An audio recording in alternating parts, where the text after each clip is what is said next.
Hello, welcome back to my channel. My name is Andrew. I wanted to basically make a video compiling some tips and tricks for using a couple library apps. So I want to kind of go over some tools that you can use if you have an iPhone, an iPad, or a Kindle, but I'm going to first start off by showing you guys what you can do with the library app with just an iPhone. Just with an iPhone, and honestly the iPad really is going to be just a bigger screen. It's all, I mean, obviously iPhone, iPad, they work pretty much the same. My first tip for you is that if you are, and this is going to be I live in the United States, so this is all going to be tips mostly for people living in the United States. I would highly suggest that if you live in like Texas or California or Florida or New York or, I mean, any other state really, that you see if you can possibly buy into another library in your state that possibly has a bigger expansion. For example, if you live in the state of Texas, you can buy into the Austin Public Library for $22 a year, which is incredibly worth it because they have almost any book that I have ever searched in their category, in their library. So highly, and I know Los Angeles, I think, is the second biggest library after New York. So if you live in LA, I mean, if you live in California or New York, you might want to look into that. I'm not sure about Florida, but I'm sure that there's cities that you can, all you have to do is prove that you live in the state and then pay like that annual fee and you can get access to the library. So I would highly suggest doing that. So my first tip is going to be that you can pretty much use something you'll need two apps for this. You'll need the Libby app and the Hoopla app, and you can tie in your library card to both of these apps. Now in the Libby app, which is probably my personal favorite in terms of the books, Hoopla is really good for graphic novels and even TV shows and movies, but I'll get there kind of later on. So as far as Libby's concerned, I'm going to try to like put in some screen recordings here so you can see that you can create a tag, and now you can use, like, you could say, you can create any tag you want. You could, like, I have a couple that are based off of like, oh, this is a list of books that are supposed to be similar to the show Supernatural, or similar to the show like Once Upon a Time. Or it could be like, oh, this is like a booktuber's like favorites list, like, you know, somebody that you watch, like if they say, these are all my favorite books, you can create a tag. If you ever want to be like,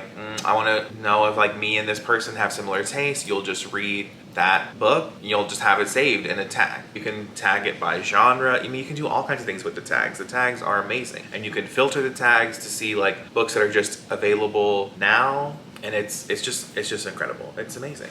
But also, like, there's so many cool things you can do just in the Libby app. Like, you can click on the genre and then it'll show you like all the books in that genre, but you can also look at like certain awards. Like, you can look at the, like, every book that's won the Nebula, every book that's won a Hugo Award, every book that's won the Michael Prance Award. I mean, there's all kinds of awards for books, and you can just click on it and see all the awards that have been given to a certain book. So if you know you've read like 3 or 4 books and then you realize, oh, all of these have been given the Michael Prance Award, like, then you can be like, okay, well, I'm probably going to enjoy any other books that have that have also won the award. Also, I have a whole other video on my channel about annotating with audiobooks. So if you use Libby or Hoopla for your audiobook listening, and you save like bookmarks, you can then go back into your physical book and you can annotate that way, which, you know, if you like to annotate your books but you don't want to be stopped in the middle of your reading, I get it. If you're listening to an audiobook and you just save that bookmark, then it's a pretty easy way to do it. Now the next one, again, you will also need to download the Kindle app on your phone and then set up your Kindle to like match up with your Amazon account.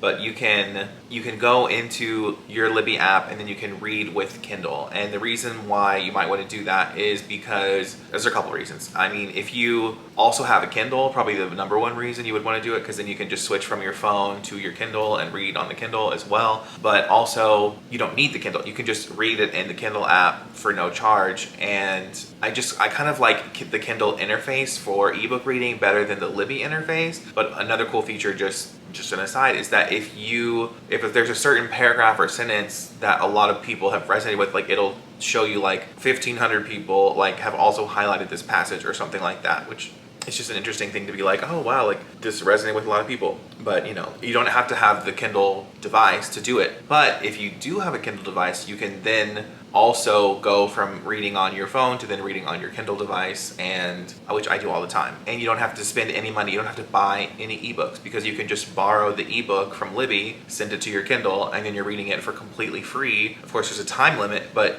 I mean, how amazing is that? Like, you don't even have to leave your house to get the ebook. I mean, of course you don't have to leave your house, it's an ebook, but like, you don't have to leave your house, and you already have a new book like right there on your Kindle, and you don't have to pay any money for it. I mean, you pay $22 a year, which is like $22 is like one hardcover book. So definitely worth it. I'm not sure how much it is in other states, but you know, if you're in Texas. Okay, now my last trick is gonna be to do with Hoopla. So if you have the Hoopla app, again, this is just on your phone. So if you actually, I'm gonna try to put a screen like recording of it here for you guys, but like you can literally open up any graphic novel that your library has, open it up, and then if you like double tap on any panel, it will zoom in on it for you. It makes the graphic novel so much easier to read, because it's just zooming on that one panel, and then you can scan through the graphic novel to read it faster. I know a lot of people don't really like to read graphic novels like on their phone, but I mean, doing it that way, I feel like makes it almost even better than the physical experience for me, because like it's honing in on just that one panel, and I think it's one of the coolest features of the Hoopla app. I mean, I love all these apps. I love the library app. I love to read. I love being able to have access to literally millions of books just in the one smartphone device. Like, it's incredible, the day and age that we are living in. It's what a time to be alive. So those are just like basically 5 tips and tricks to do with if you have access to a library. I think in the UK and other countries over there, you guys can do like BorrowBox or something. I have no idea how that works. I'm not the resource for that, but Libby and Hoopla are just so good. I mean, there's even other apps that you can also watch like movies and shows on, like Canopy with a K is another one. Like, I watched Midsummer. I watched that on there. I think Pulp Fiction is available to watch just this month if you have the Hoopla app. At least with my library, it might just be with my city, or I don't know if Hoopla is like the same like in the whole US. I don't know, but my library has tons of graphic novels on Hoopla, which I love reading and zooming in on. And I mean, we really didn't get into the iPad. I mean, the iPad is just you can do all the same things with the app on a bigger screen. So, you know, if you want to feel like you're seeing the graphic novel like in a better format, then I feel like, you know, maybe an iPad is worth it. But I mean, you can do all this on your phone. There's no need to even buy a Kindle or iPad. Just if you want a bigger screen, there you go. I do feel like I can read like on the actual Kindle faster than on my phone, but everybody's different. I think that's really all the tips and tricks that I have that I know of. If you have any tips and tricks that you know of, please feel free to leave them in the comments down below. I hope this video was helpful. Otherwise, I'm gonna leave my Instagram, Goodreads, and Twitter. It will all be in the description for you to check out if you would like. Otherwise, have a great day. Bye.